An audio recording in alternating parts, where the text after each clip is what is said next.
Medieval life wasn't all knights and castles. For most people, daily existence was a struggle against the elements, especially when the days grew short and the nights turned bitterly cold.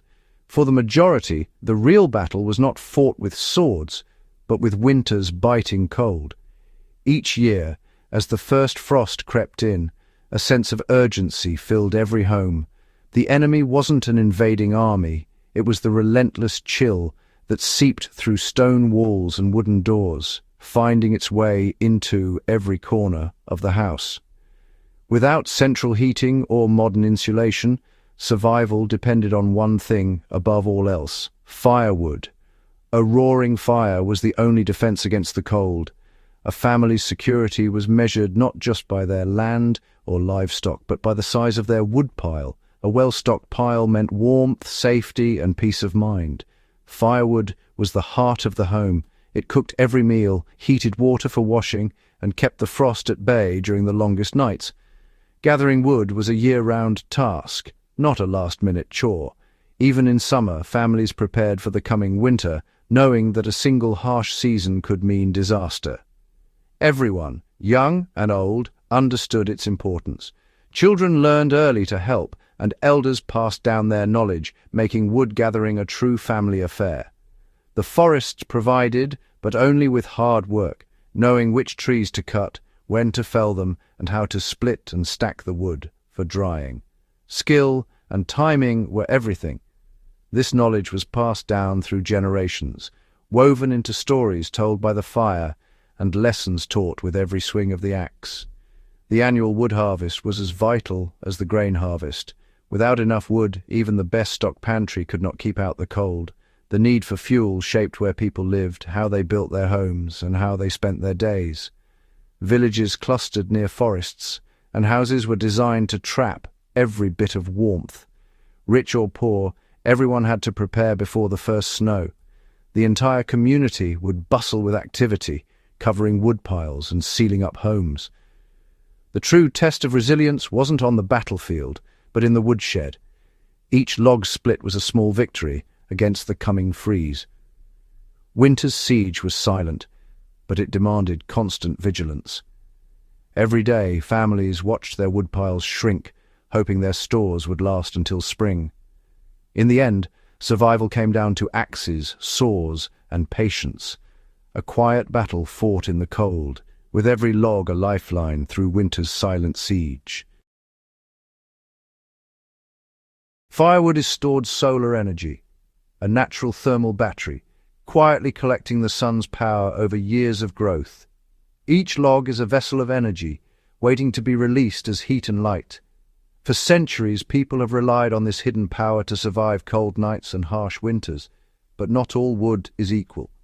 The type of tree, its age, and even how it's cut all affect how well it burns. Hardwoods like oak and ash burn longer and hotter, while softwoods like pine ignite quickly but burn out fast. Freshly cut logs are heavy with water, making them poor fuel. This moisture content can be surprisingly high. Sometimes over 50% of the log's weight is just water. Burning wet wood wastes energy just to boil off moisture, leaving little heat for the home. The result is a smoky, inefficient fire that fills the room with haze and barely warms the air. Medieval people learned this through experience, not science. Trial and error taught them which wood to use and how to prepare it for the best results. Wet wood meant smoky, weak fires and wasted effort. It made daily life harder, forcing families to spend more time gathering and tending fires. The solution: seasoning, drying wood until its moisture drops below 20%. This process required patience, planning, and space to stack wood so air could circulate freely. This process took months, but it transformed wood into a powerful, efficient fuel. Seasoned wood burns hotter, cleaner, and with far less smoke, making it ideal for heating homes and cooking food. Every step, from tree selection to stacking, aimed to maximize energy output. Choosing the right trees and cutting them at the right time of year made a real difference. By managing their wood like engineers, medieval families ensured every log delivered maximum warmth. Their careful routines turned firewood into a precious resource, not to be wasted. Their survival depended on this careful energy management. In the depths of winter, a well-stocked woodpile could mean the difference between comfort and hardship. They turned raw timber into a reliable source of life-saving heat, mastering the art of fire through generations of practice and observation. The art of seasoning was the secret to thriving through the harshest winters, unlocking wood's hidden power and ensuring warmth, safety, and survival for their families. The quest for warmth began in late winter or early spring, when trees were driest. This was the ideal time to start gathering wood, as the sap had receded, making the trees easier to cut and less prone to rot. Villagers felled hardwoods like oak and ash, which were prized for their density and long-burning qualities.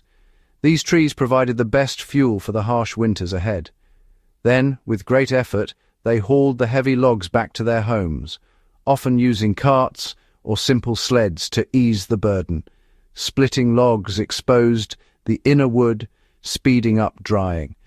This process was labor-intensive but crucial, as it allowed the wood to season properly. This was a communal effort, a race to split and stack before summer's humidity set in. Villagers often worked together, sharing tools and labor to ensure everyone was prepared. Stacks were built to maximize airflow, placed in sunny, breezy spots. Proper stacking was an art, ensuring that each piece of wood had enough space to dry evenly. Over months, the wood lost weight and cracked at the ends, a sign it was seasoning well. These cracks indicated that the moisture had evaporated, leaving behind dry, burnable wood. This cycle, felling, splitting, stacking, was as crucial as planting crops. Both activities were essential for survival, ensuring food and warmth through the cold months. By autumn, the wood was nearly perfect, dry, dense, and ready.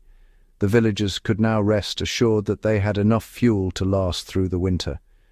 Months of preparation meant security when the first cold snap hit. Families gathered around their hearths, knowing their hard work had paid off. The woodshed became a fortress of warmth, built by foresight and hard work. It stood as a testament to the villagers' dedication and resilience. Every log represented hours of labor and a promise of survival. Each piece of wood was a small victory against the impending cold. Winter's chill was met with a well-prepared seasoned defense. The villagers' efforts ensured that their homes remained warm and their families safe. In colder regions, families and livestock often shared a single building, the house barn, a unique solution to harsh winters. This design was practical genius. Animals' body heat naturally warmed the living quarters. Shared warmth meant less firewood was needed for heating. The attic above, warmed by both hearth and animals, became the perfect place to finish drying wood. Here wood and hay stayed dry, always ready for winter. Nothing was wasted. Every bit of heat was carefully used. The house barn was a self-sustaining ecosystem, blending comfort and efficiency. It was medieval ingenuity at its finest, survival through smart, resourceful design. The German Holzhausen, or wood house, was a circular stack that combined art and function. Logs were stacked in a ring, bark side out, forming a stable, inward-leaning tower. The center was filled loosely, creating air channels for drying. The top layer formed a sloped roof, shedding rain and snow. This design promoted airflow, creating a chimney effect that drew moisture out. A Holzhausen could season large amounts of wood in a small space, exposed to the elements. It was stable, efficient, and beautiful, a testament to medieval understanding of physics. The Holzhausen was more than a woodpile. It was practical engineering for survival. It turned wood stacking into a science and an art. Never stack firewood directly on the ground. Moisture ruins it and makes it unusable for burning. Medieval people raised stacks on poles or runners, creating an air gap beneath the wood for better drying. This simple step kept wood dry, prevented rot, and ensured it would last through the seasons. In Scandinavia, logs were stacked vertically in a cone, shedding rain and exposing more surface to wind for faster drying. Elevation and airflow were universal principles, practiced across many regions and cultures. Whether using runners or vertical stacks, the goal was the same: keep wood dry and always ready for use. These methods showed a deep understanding of moisture as the enemy and air as the essential ally. Proper stacking was the foundation of reliable winter fuel, ensuring warmth and comfort through harsh months. For seasoned wood, the three-walled woodshed was the ultimate solution. With a roof and 3 solid walls, the open front let wind circulate freely. This design protected wood from rain, but encouraged airflow, finishing the drying process. The shed was oriented to avoid prevailing rain, with a roof overhang for extra protection. Inside, wood was stacked with gaps for ventilation. The shed balanced protection and breathability. Wood stayed dry, never moldy. Sealing wood away was a mistake. It needed to breathe. The 3-walled shed was the final step, guarding the precious warmth until needed. It was the last defense against winter's cold. Burning wet wood was a last resort, smoky, weak, and dangerous. Damp wood wasted energy and produced creosote, a fire hazard in chimneys. Clean, dry wood burned hot and safe, leaving strong embers.